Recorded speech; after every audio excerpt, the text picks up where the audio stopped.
Financial freedom. क्या आपने यह वर्ड पहले भी सुना है? क्या आपकी लाइफ पूरा फोकस सिर्फ पैसे कमाने पर है? क्या आपको यह लगता है कि कभी न कभी आप एक ऐसे लेवल पर पहुंच पाएंगे जहां आपको पैसे को लेकर कोई चिंता नहीं होगी? इन सभी बातों का जवाब आपको आज मिलने वाले हैं। आज हम ऐसे 10 स्टेप्स के बारे में बात करने वाले हैं जिन्हें फॉलो करके आप फाइनेंशियल फ्रीडम हासिल कर सकते हैं। मतलब आप बहुत सारा पैसा कमा सकते हैं। इस 10 स्टेप प्रोसेस को बुक फाइनेंशियल फ्रीडम से लिया गया है, जिससे ग्रांट सप्टियर ने लिखा है। तो चलिए इन 10 स्टेप्स को डिटेल में समझते हैं।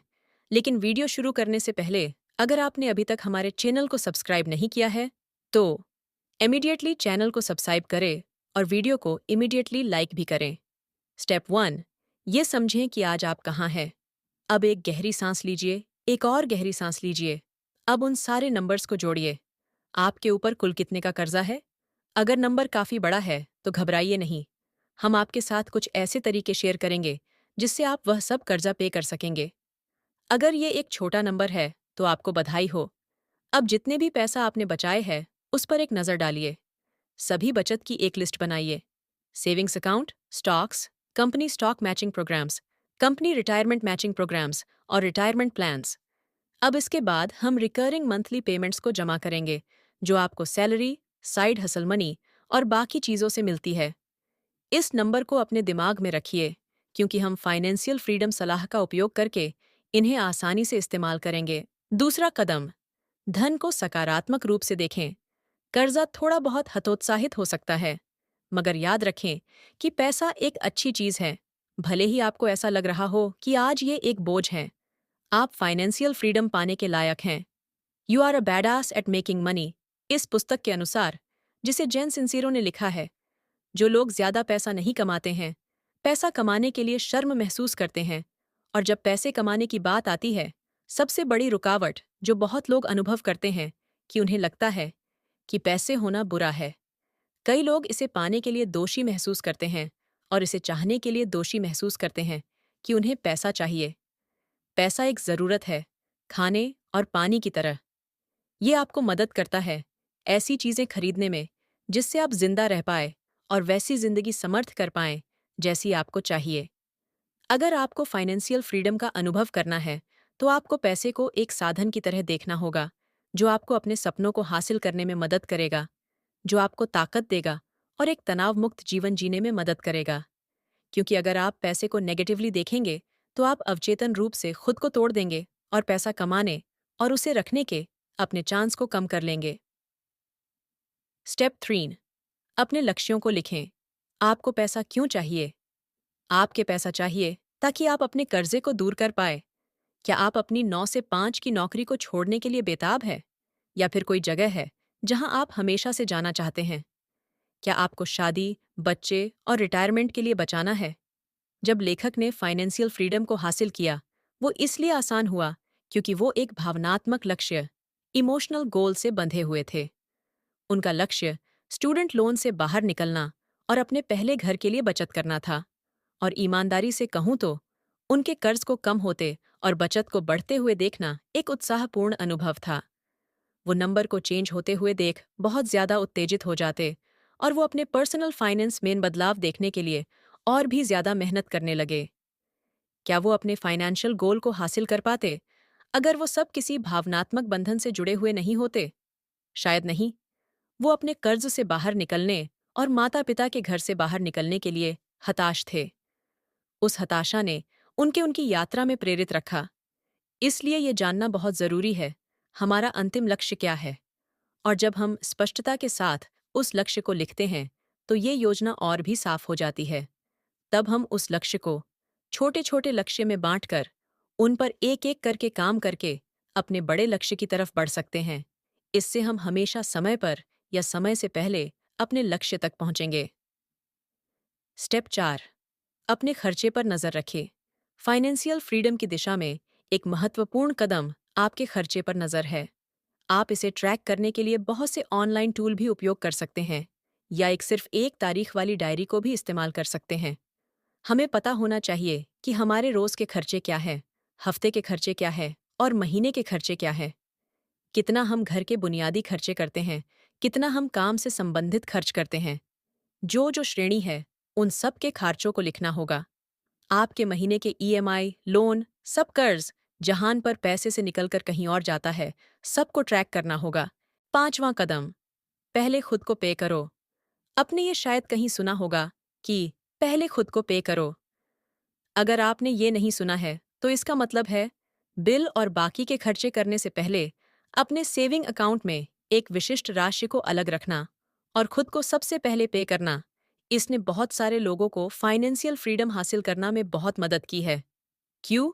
क्योंकि अगर आपको खुद को हर महीने $1000 देने हैं और जो भी बचा उससे बिल पे करने हैं, और अगर आपके पास अपने बिल को देने के लिए काफ़ी पैसे नहीं हैं, तो आपको साइड इनकम करने के लिए कुछ और भी करना होगा। और अगर आप इसका उल्टा करेंगे, तो आपको हमेशा बचा कुचा ही मिलेगा, जो फाइनेंशियल फ्रीडम को एक्सपीरियंस करने के लिए काफ़ी नहीं होगा। आप दूसरे तरीकों से भी खुद को सबसे पहले पे कर सकते हैं। उदाहरण के लिए, अगर आपकी कंपनी में माई रिटायरमेंट सेविंग प्रोग्राम है, आप रिटायरमेंट के लिए वहां पैसे काटवा सकते हैं। इस तरीके से आप खुद पर और भविष्य पर निवेश कर रहे हैं। पैसे अपने आप कटते हैं, तो जो कुछ भी बचता है वो सीधे बिल देने के लिए होता है। स्टेप 6, कम खर्च करो। 1958 में वॉरेन बफेट ने $31,500 का एक 5 बेडरूम घर खरीदा था, जिसमें वो आज भी रहते हैं। और जबकि उनकी न्यू वर्थ $100 अरब के आसपास है, वो इससे बड़ा और ज्यादा महंगा घर खरीद सकते हैं। लेकिन उनकी कम खर्ची शायद एक कारण है कि वो दुनिया के सबसे अमीर लोगों में से एक है। दूसरी तरफ कान्ये वेस्ट है, जो पैसे को खोने से नहीं डरते हैं। वो एक $20 मिलियन के मेंशन में रहते हैं, और एक बार जब उनके ऊपर $53 करोड़ का कर्जा था, तब उन्होंने ट्विटर पर मार्क जुकरबर्ग से $1 अरब मांगे। इन दोनों सुपर सक्सेसफुल लोगों के बीच फर्क क्या है? बफर सिर्फ इतना खर्च करते हैं जितनी की उन्हें जरूरत है, और कान्ये वेस्ट उतना पैसा खर्च करते हैं जितना उनके पास नहीं है। सच तो ये है कि बहुत सारे अमीर लोग अमीर लोगों की तरह नहीं दिखते हैं। जकरबर्ग रोज एक ही बोरिंग टी शर्ट और जीन्स पहनते हैं। जब आप कम खर्चा करते हैं, तो आपके पक्ष में दो चीजें काम करती है। पहली ये है कि आपके पास और पैसे होंगे, जिसे आप फाइनेंशियल फ्रीडम के लिए अलग रख सकते हैं। दूसरा, आप ये सीखेंगे कि वास्तविकता में आपको जीने के लिए कम चीजों की जरूरत है, जो आपको पैसे अलग रखने में मदद करता है। स्टेप 7, अनुभव को खरीदें, चीजों को नहीं। जिंदगी बहुत छोटी है। ये इस बारे में नहीं है कि आप 60 से 65 की उम्र तक अपना सारा पैसा बचा कर रखें।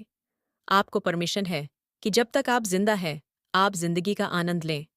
अंततः, जो चीजें आपको अधिक पूर्ण जीवन जीने में मदद करेंगी, वे आपके अनुभव होंगे, न कि आपके प्रोडक्ट। और जो चीज आप खरीद रहे हैं, क्या वो आपको लॉन्ग टर्म में खुश कर रही है? क्या बहुत सा सामान खरीदने से आपके ऊपर जो कर्ज है, वह आपके जीवन को आसान बनाता है? चलो, अब एक सिक्के को उछालते हैं और देखते हैं आपकी सबसे हैप्पीएस्ट मेमोरी कौन सी है। आप क्या कर रहे थे? आप किसके साथ? चलो, वैसी और यादें को बनाते हैं। स्टेप 8, कर्ज चुकाएं। कुछ लोग आपको बोलेंगे कि कर्ज का भुगतान करने की बजाय शेयर्स में पैसा निवेश करना बेहतर है। अगर आप एक एक्सपर्ट स्टॉक पिकर हैं, तो ये आपके लिए सच हो सकता है। मगर अगर आपने इससे पहले कभी शेयर्स में निवेश नहीं किया है, तो आप और कर्जे में जा सकते हैं। बहुत से लोग अपना आखिरी लोन पे करने के बाद भी ऐसा ही महसूस करते हैं। चिंता मुक्त, अगर आप $50,000 के कर्ज में हैं और आपके पास $30,000 बैंक में नकद है, तो आप खुद को आर्थिक रूप से फ्री नहीं कह सकते हैं।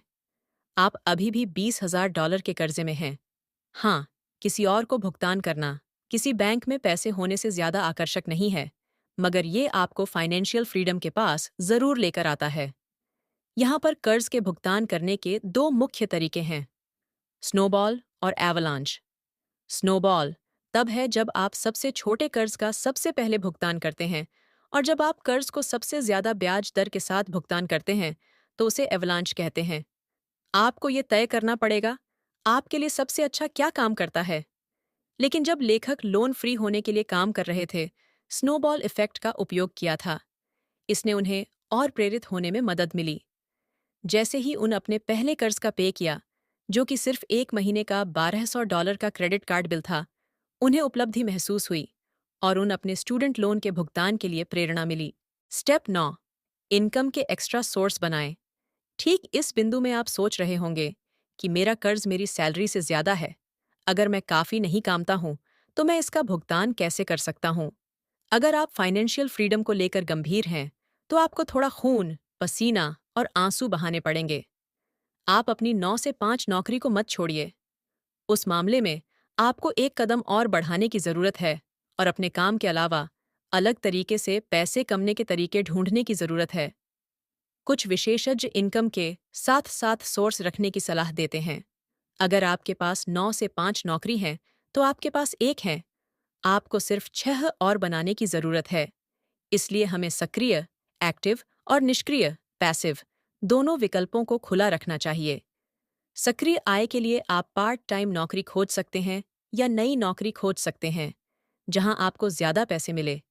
निष्क्रिय आय के लिए आप ब्लॉग लिखना शुरू कर सकते हैं, इन्फ्लुएंसर बन सकते हैं, अपने कोर्स को ऑनलाइन बेच सकते हैं या ऑडियो बुक और पॉडकास्ट भी कर सकते हैं।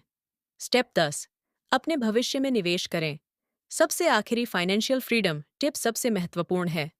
चलो ये कहते हैं, आपने इन सब सलाह को माना और आप कर्ज से बाहर निकल गए और आपने अपनी बचत को बढ़ा लिया। ये काफी होगा आपको अभी के लिए मदद करने के लिए। लेकिन तब क्या, जब कुछ अनएक्सपेक्टेड हो जाए? क्या आप उसके लिए तैयार हैं?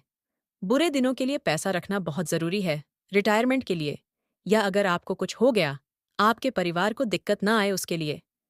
यदि आपके पास वह 9 से 5 की नौकरी है, तो अपनी कंपनी से रिटायरमेंट प्लान जोड़ने के बारे में बात करें या यह देखने के लिए जांचें कि क्या आप पहले से ही इसके लिए कटौती कर रहे हैं। कटौती आपके खाते में आने से पहले ही निकाल ली जाती है, इसलिए आपको ऐसा कभी नहीं लगता कि आप पैसे खो रहे हैं, और समय समय पर इसकी जांच करना और अपनी बचत को बढ़ता हुआ देखना बहुत अच्छा है। तो दोस्तों, ये वो 10 कदम जिनसे आप अपनी फाइनेंशियल जर्नी, यात्रा को बेहतर बना सकते हैं। धीरे धीरे इन सभी कदम को उठाएं और अपनी और अपने आसपास के लोगों की जिंदगी बेहतर बनाएं। अगर इनके अलावा भी कुछ ऐसे कदम हैं जिनसे आपको मदद मिली है, तो कमेंट बॉक्स में ज़रूर शेयर करें। अगर आपको यह वीडियो पसंद आई हो, तो वीडियो को लाइक और सब्सक्राइब ज़रूर करें ताकि आप हमारी आने वाली हर वीडियो देख सके। धन्यवाद।